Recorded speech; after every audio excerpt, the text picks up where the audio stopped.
I'm Stan Lee.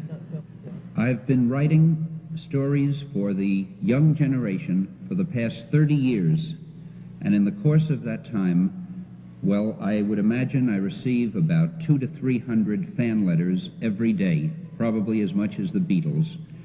I spend most of my time reading the mail and quite a lot of time answering it. During this time, I think I've learned a lot about what young people think. More importantly, I think I've learned a lot about what young people are. Today, we've come to a time in history when there definitely is a generation gap. It seems to us that perhaps anything that can be done to bridge this gap, anything that can be done to help present the point of view of these young people without being patronizing, without hostility, with respect, with attention, would be a very beneficial thing. We think that a voice is needed. Oh, sure, they talk a lot, and they yell a lot, and they demand a lot, but so often nobody really listens to them. We're going to try to present a voice that somebody will listen to. The voice is needed. We hope it will be ours.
Love seeing you two together again.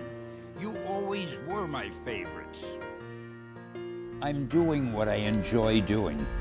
It's like other men like to play golf, so they play golf every chance they can. So you don't say to them, how come you're playing golf today? You played last week. It was the same with me. To me, it is such fun creating characters, writing stories, even doing interviews, even though I can't hear most of what the guy says to me. But it's an exciting life, and when you do something that you know the fans seem to enjoy, that gives you such satisfaction, you don't want to stop. I don't really think of them as my characters. I really sit in the theater and I watch them the way every member of the audience watches them.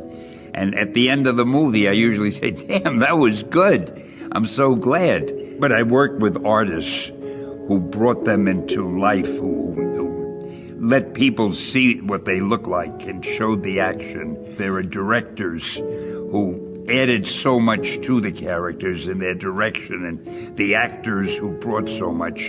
It isn't a one-man field. There's so many people contribute.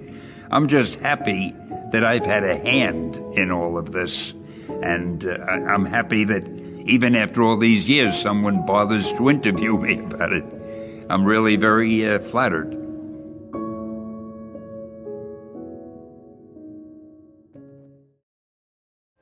You know, I guess one person can make a difference. Enough said. Hi, heroes.